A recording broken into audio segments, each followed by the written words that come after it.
waa mar kale iyo barnaamijkeena galabnimo ee maanta dhacdooyin kala duwan oo ka taagan bariga dhexe iyo caalamka ayaanu barnaamijkan ku falanqeyn doonaa. waa 3 bisha Oktoobar. qodobada barnaamijkan aynu ku eegi doono galabta waxaa kamid ah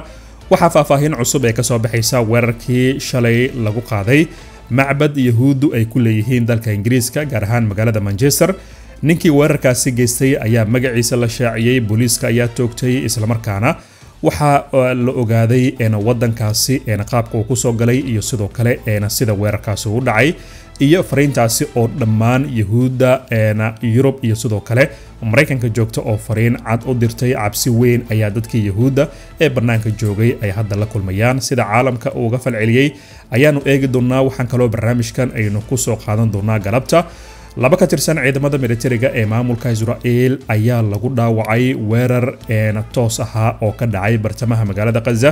jabkii xoogana ee shalay gaaray ciidamada duulaanka ku ah magaaladaas ayaanu eegi doonaa. madaafiic laga soo tuuray xaafadda Khan Yunisna waxay ku hobteen meel ay Israa'iil ay joogtay oo ka tirsan magaalada Rafah ee xuduudda wadanka Masar. waxaan kaloo barnaamijkan aynu ku falanqeyn doonaa laba ka tirsan dadka reer Falastiin ee ku sugnaa daanta galbeed ayaa shalay waxa ay isku dayeen in ay geystaan toogasho magaaladaasi ka dhacda, gaar ahaan meel bar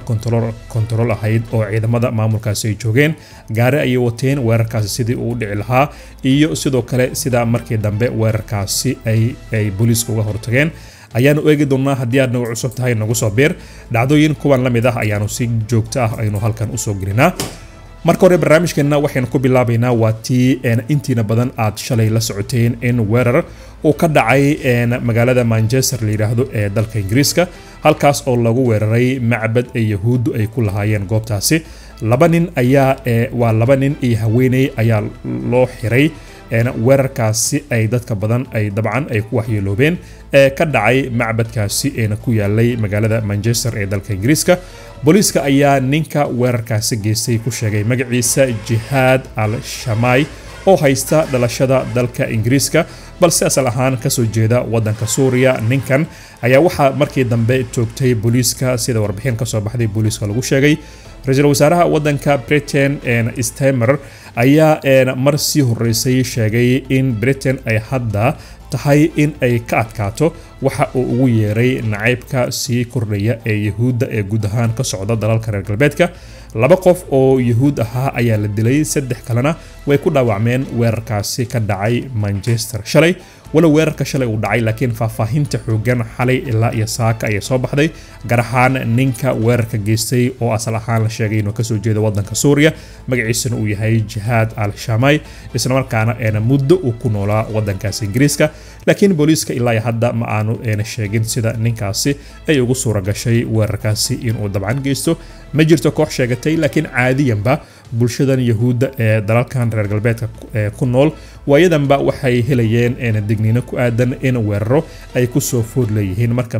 macbad yahuudu ay leeyihiin oo sidan u weyn oo magaalo weyn oo Manchester oo kale ku taala in falka noocaas oo kale uu ka dhaco. dabcan doodo badan iyo shak ay dhalinaysaa. yahuuda markan uma wanaagsana inay deegaanadooda ay joogaan ee Israa'iil, umana wanaagsana inay Yurub iyo sidoo kale meelaha kale ay joogaan. waxaad xusuusan kartaa in bilo ka hor laba ka tirsanaa shaqaalaha safaaradda Israa'iil ee dalka Mareykanka oo nin iyo xaaskiisa ahaa iyagoo kasoo baxaya meel muusiga oo yahuuda ay leeyihiin markii ay soo baxeen in toogasho loo geystay oo labadoodiiba halkaa lagu dilay, waana la shaqaalihii safaaradda. arrintaas iyo arrimahan iyo kuwa kale oo dabcan Jarmalka iyo meelo kale ka dhacayna aad bay u soo badanayeen waayadan tan iyo waliba markii ciidamada militariga ee maamulkan uu duulaan ku qaaday magaalada Gaza. dad 60,000 kor u dhaafayana ay halkaas ay ku xasuuqeen. walina dagaalka halka uu ka socdo. qaybta hoose nagula wadaag aragtidaada sidaad u aragto weeraradan kananka ah ee sii kordhaya ee ka dhacaya dalalka reer Yurub. qodobada kale ee barnaamijka aynu u gudubno markan laba ka tirsan askarta ciidamada militariga ee duulaanka ku ah magaalada Gaza ayaa weerar lagu qaaday oo xoogan. dhaawac daran ayaa soo gaaray laba kalena dabcan dhaawacooda waa uu fudud yahay. waxaa la sheegay in meeshaasi 4 askari ay ku dhaawacmeen. weerarkaasina wuxuu ahaa weerar toos ah oo weji ka weji ahaa oo lays arkay oo marinka Gaza shalay ka dhacay. militarigu waxay sheegeen in askarta halkaasi ku dhaawacmay ay ka tirsanayeen garabka sirdoonka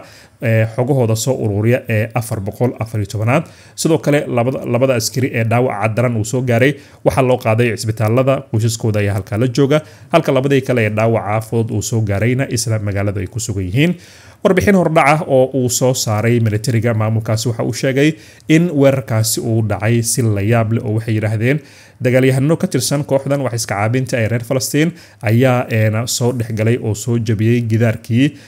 meel ciidamadu ay joogeen oo buffer zone ahayd oo bartamaha magaalada ku taalay kadibna mar qura ay rasaas ooda ay uga qaadeen waxaana halkaasi ku dhaawacmay 4 askari laba kamid ah dhaawacooda waa uu daran yahay labana dhaawacooda waa uu fudud yahay militarigu waxay xaqiijiyeen in weerarada noocan oo kala ah oo saldhigyadooda la soo dhexgalayo waayadan ay aad ugu soo bateen waxaana dadku ay leeyihiin haddii aad ku sii sugnaataan magaaladaasi dhulka reer Falastiin weerarada noocan oo kala ah idinkama joogsanayaan war kooban oo ay soo saareen kooxda wax iska caabinta ee reer Falastiin waxay ku sheegeen in weerarada noocan oo kala ahba ay kor u qaadayaan muddooyinkan soo socda iyagoo sheegay in ay xaqiijinayaan in awood ay u leeyihiin inay weli kasii dhex dagaalamaan gudaha magaaladaasi qaybta hoose ugu reeb weerarkaasi waxa uu ahaa kii ugu horeeyay ee shalay dhacay ee militariguna uu xaqiijiyay weerar labaad ayaa isla shalay dhacay oo waxa lagu soo warmay militariguna ay xaqiijiyeen in madaafiic dhowr ah oo laga soo tuuray koonfurta magaalada Gaza gaar ahaan xaafadda Khan Yunis ay ku hoobteen isla deegaankan Rafah la yiraahdo ee xadka wadanka Masar ku yaala halkaas oo militarigu ay dabcan ay saldhigyo ay ku lahaayeen kuwana ay howlgal ay halka ay ku sameynayeen dabcan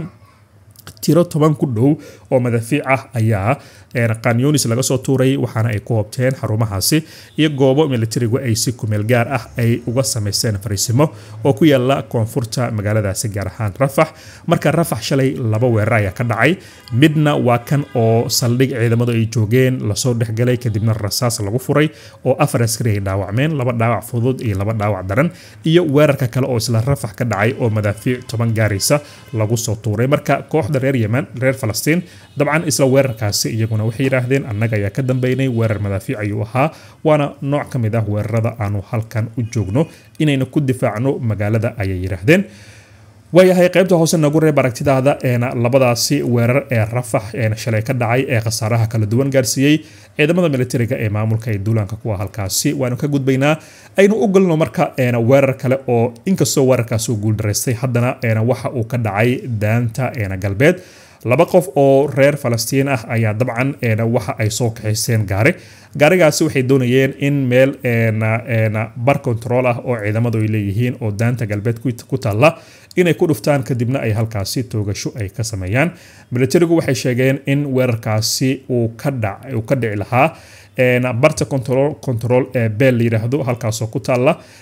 wadada weyn ee 4436 iyo 4437 ee deegaanka Bayur iyo Ramallah isku xira oo dabcan Qudus ilaa dabcan Tel Avivna wadadeeda weyn ee highwayga saaran ee 443 weerarkaasi booliisku waxay sheegeen inay ka hortageen oo labadaasi nin ee reer Falastiin ay isku dayay inay gaarigaasi barta control ay ku dhuftaan kadibna rasaas ay meesha ay ku furaan dabcan booliisku waxay sheegeen Israa'iil inay ka hortageen laakiin weerarkan waxa uu noqday ama isku dayan waxa uu noqday kii afraad oo muddo bishii la soo dhaafay ilaa iyo bishan oo saddexa ka dhici lahaa isla magaaladaasi walow qaarkood ay dhaceen oo khasaare dadka rayidka uu gaarsiiyay halka dadka kale ee militariga u shaqeeya iyo xarumaha dawladda ku suganna ay khasaare kala duwan ay ku soo gaareen laakiin ogow gudaha magaaladaasi daanta galbeed iyo Qudus iyo meelahan dhulka reer Falastiin waxa ka soo baxaya baaqiyo dadku ay sheegayaan in aanu dabcan weerarka aanu loogu beegsanin oo aan la beegsanin dadka rayidka ah maadaama rayidku aysan ahayn kuwa dagaalka ku jira oo dagaalamaya baaqyada noocaas oo kale ah ayaa kooxda la gaarsiinaya laakiin kooxdu waxay dabcan ay maalmihii la soo dhaafayba ay beegsigeeda ay kor ugu qaaday xarumaha ciidamada iyo sidoo kale goobaha kale ee ciidamadu ay howlgalka ay ka sameynayaan qaybta hoose nagula wadaag aragtidaada ku aadan qodobkaasi iyo isku daygaasi weerar ee daanta galbeed ka dhici lahaa shalay iyo labadaasi qof oo booliiska ugu dambeyntii ay sheegeen in ay gacanta ay ku dhigeen oo xabsi hadda ay ku jiraan macluumaadkaasi aad bay u soo kordhayaan maxaa ka cusub xadka Rafax maadaama shalay laba weerar uu ka dhacay midna hoobiyaal uu ahaa midna 4 askari lagu dhaawacay dowladda wadanka Masar oo xadka Rafax iyo Gaza saaran xadkaasina joogta isla markaana 40,000 oo askari gediga kale ee gudaha wadanka Masar ku haysa sugaysana inay mar qura ay u soo fasaxdo magaalada Gaza hadii barakicinta magaaladan ay sii socoto iyo hadii Masar ay dareento cabsi ayaa waxa la leeyahay wali ciidamadii gacanka Siinay ku sugnaa sidoodii bay halka ugu sugan yihiin waxay sugayaan amarka generaalka hogaamiya wadanka Masar ee Abdel Fattah al-Sisi hadii amar uu siiyo ciidamada uu yiraahdo dhaqaaqa oo gala magaalada Gaza diyaar ay yihiin 40,000 askari inay magaalada Gaza ay galaan laakiin Masar ayaa madaxweynahooda wali waxa laga sugayaa war iyo waliba amar ku aadan arintaasi waxaase ogaataa in Israa'iil ay dabcan warqad ashtaka ah iyo cabasho ay u dirtay madaxweynaha Mareykanka Donald Trump oo ay ku wargelinayso in dhinacan iyo wadanka Masar iyo gacanka Siinay iyo sidoo kale Rafax eriyadeeda uu ka socdo dhaqdhaqaaq ciidan oo dowladda wadanka Masar ay wado waxaana uu weydiistay Netanyahu Trump in arintaasi la fargeliyo oo aysan xaaladdu ka sii darin oo Israa'iiliintu waxay aaminsan yihiin hadii ciidamadaasi lagu soo fasaxo mar qura magaalada Gaza inay taa macnaheedu uu noqon karo in dagaalkoodii iyo ujeedkii magaaladaasi ay u soo galeen gabi ahaanba in uu meesha uu ka bixi doono